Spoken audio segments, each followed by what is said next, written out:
আসসালামু আলাইকুম एवरीवन। আজকে আমরা হচ্ছে যে টাইপ 3 কেস 2টা সলভ করব। আসলে এই প্রবলেমটা হচ্ছে যে আমরা দেখি হচ্ছে যে গাইড বইগুলোতে প্লাস হচ্ছে যে স্কুলের টিচাররা বলো বা তোমার হচ্ছে যে যে কোনো জায়গায় যেভাবে সলভ করে আমরা তার বাইরে গিয়ে নতুন কোনো ওয়েতে সলভ করার চেষ্টা করব। ঠিক আছে, এটা হচ্ছে যে বাংলাদেশে খুব কম পরিমাণ টিচারই করায়, তো দেখি আমরা আজকে এই প্রবলেমটা সলভ করি।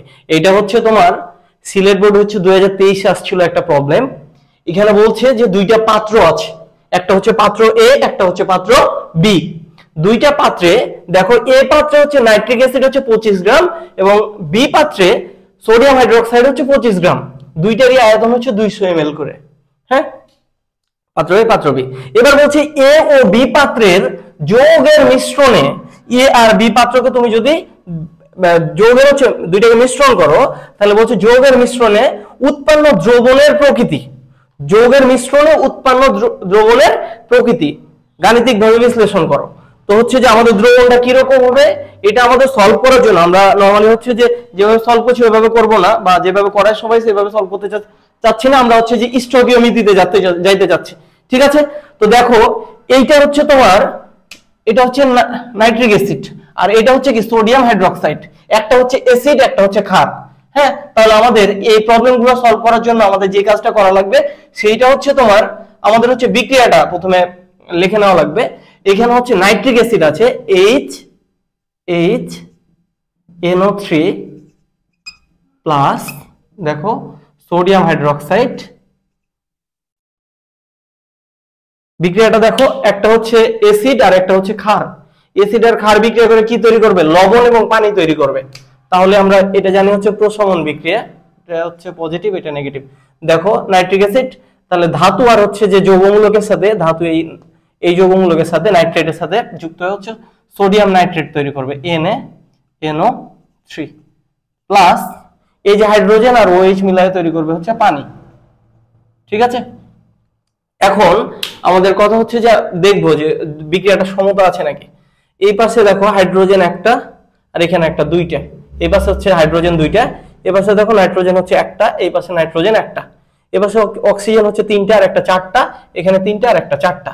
ঠিক আছে, আর হচ্ছে বাকি সবকিছু হচ্ছে ঠিকঠাক আছে। এখন আমরা দেখি, আমরা জানি যে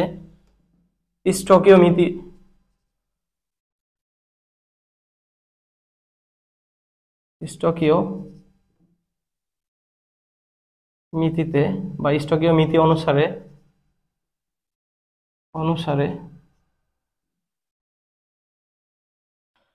আমরা লিখতে পারি, দেখো এই নাইট্রিক অ্যাসিডের মোল সংখ্যা ডিভাইডেড বাই তার সহগ 1 ইকুয়ালস টু হচ্ছে সোডিয়াম হাইড্রোক্সাইডের মোল সংখ্যা ডিভাইডেড বাই তার সহগ হচ্ছে 1 ইকুয়ালস টু হচ্ছে সোডিয়াম নাইট্রেট এর মোল সংখ্যা ডিভাইডেড বাই তার সহগ হচ্ছে 1, n মোল হচ্ছে পানি ডিভাইডেড বাই 1। ঠিক আছে, এখন আমাদের কথা হচ্ছে যে দ্রবণের প্রকৃতি যদি নির্ণয় করতে বলে তাহলে তোমার শুধুমাত্র বিক্রিয়ক দুইটা নিয়ে কাজ করলেই হয়ে যাবে आंसर, বুঝছো?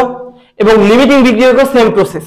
আমরা এর আগের ভিডিওটাতে লিমিটিং বিক্রিয়ক যে ম্যাথটা করেছিলাম ওইভাবেই করব, জাস্ট লাস্ট একটু চেঞ্জ আসবে। দেখো তাহলে আমাদের বিক্রিয়ক পার্ট কোনটা? এই দুইটা, তাহলে এই দুইটা নিয়ে কাজ করব। তো নাইট্রিক অ্যাসিডের গ্রামে মানটা দেওয়া আছে, সোডিয়াম হাইড্রোক্সাইডের গ্রামে মানটা দেওয়া আছে। তাহলে আমরা লিখতে পারি এটাকে যে মোল সংখ্যা n সমান W/m। যারা হচ্ছে আগের ভিডিওগুলো দেখো না ওগুলো হচ্ছে দেখে আসবে। দেখো n সমান হচ্ছে W, তাহলে W হচ্ছে nitric acid HNO3 divided by m HNO3 সমান হচ্ছে W sodium hydroxide divided by m sodium hydroxide. কথা বুঝছি? এইবার দেখো তুমি নাইট্রিক অ্যাসিডের ভর বের করবে, তুমি সোডিয়াম হাইড্রোক্সাইডের ভর বের করবে, এগুলো বের করতে পারবে। তোমার এই মানও দেওয়া আছে, এই মানও দেওয়া আছে। এখন তোমার হাতে চারটায় মান দেওয়া, তাহলে কি তুমি চারটা মানই বসায় দিবে? চারটা মান বসাইলে তো তুমি কোনো মানই বের করতে পারছো না, তাহলে তোমার তিনটা মান, একটা মান আননোন রাখা লাগবে। তুমি চাইলে এইটাকে হচ্ছে আননোন রাখতে পারো, তুমি চাইলে এইটাকে হচ্ছে আননোন রাখতে পারো। ঠিক আছে, এখন তুমি কোনটাকে আননোন রাখবে? এই যে রুইস। ঠিক আছে, তাহলে আমরা দেখি, ধরো এই পাশে যেহেতু নাইট্রিক অ্যাসিডটা আছে আমরা আমরা হচ্ছে যে এই নাইট্রিক অ্যাসিডকে আননোন রাখলাম, হ্যাঁ, অথবা সোডিয়াম হাইড্রোক্সাইডকে আননোন রাখলাম, কোনো অসুবিধা নেই। তাহলে দেখো আমাদের WNaOH সমান, এটা এই পাশ থেকে ওই পাশে গুণ হবে, তাই না? তাহলে হবে WHNO3 ডিভাইডেড বাই MHNO3 গণিত হচ্ছে M সোডিয়াম হাইড্রোক্সাইড। এখন তুমি মানগুলা বসায় দাও। এই WHNO3 এর মানটা দেওয়া হচ্ছে 25 গ্রাম, আর হচ্ছে নাইট্রিক অ্যাসিডের ভর হচ্ছে 348, আর হচ্ছে নাইট্রোজেনের 7 দুগুণা 14, আর হচ্ছে 1, এটা যোগ করলে তুমি পাবে হচ্ছে 63। ঠিক আছে, তাহলে 63 আমি এখানে বসাই দিলাম। আর সোডিয়াম হাইড্রোক্সাইডেরটা যদি বের করো 23 আর 1 24, 24 আর 16 যোগ করলে হচ্ছে 40। ঠিক আছে, এখন আমরা যদি এই ক্যালকুলেশনটা করি তাহলে কত আসে দেখো, 25 ভাগ 63 গুণন 40, এটাতে পাবে হচ্ছে 15.87, 15.87 এত গ্রাম। এইবার হচ্ছে আমরা একটু হচ্ছে যে এখন তোমার ভালো মতো কথাটা লেখা লাগবে।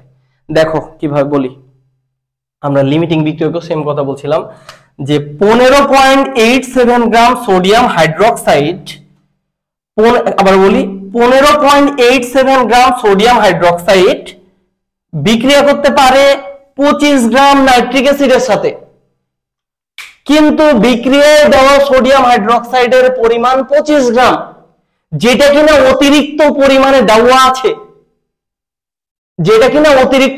দেওয়া আছে, তো আমরা লিমিটিং বিক্রিয়কে যখন ম্যাথ করেছিলাম তখন দেখেছিলাম যেটা অতিরিক্ত পরিমাণে দেওয়া থাকে, যেটা কম পরিমাণে দেওয়া থাকে সেটা হচ্ছে লিমিটিং বিক্রিয়ক।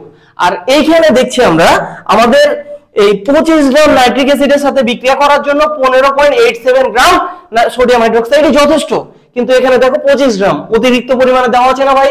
তাহলে অতিরিক্ত পরিমাণে যেহেতু ক্ষার দেওয়া আছে, তার মানে দ্রবণের প্রকৃতি কি হবে? দ্রবণের প্রকৃতি ক্ষারীয় হবে, তাই তো নাকি?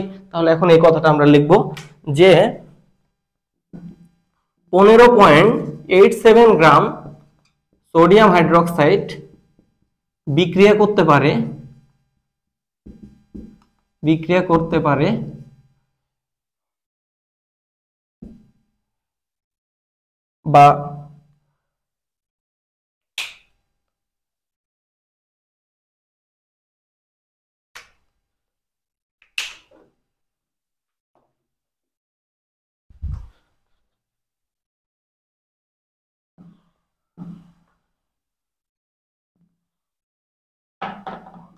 বা এইভাবে লিখবো কথাটা যে 25 গ্রাম নাইট্রিক অ্যাসিডের সাথে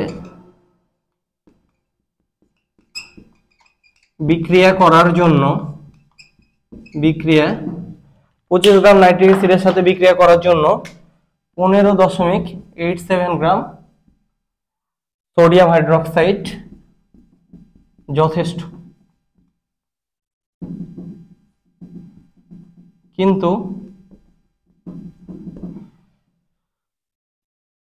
কিন্তু বি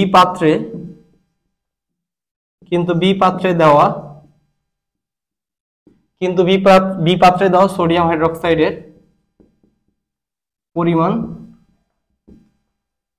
25 গ্রাম, অর্থাৎ অর্থাৎ 25 ইউ অ্যান্সার। অর্থাৎ দেখবে তুমি যদি 25 থেকে এই যে 15.87 বাদ দাও তাহলে আসবে 9.12 গ্রাম, অর্থাৎ 9.12 গ্রাম অতিরিক্ত পরিমাণে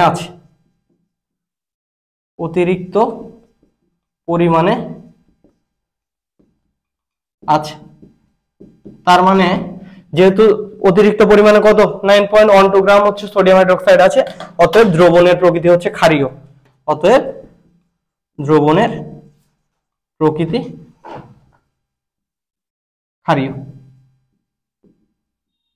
এটা অ্যান্সার। তো আজকের ভিডিওতে এই পর্যন্তই, দেখা হচ্ছে পরবর্তী ভিডিওতে। আসসালামু আলাইকুম।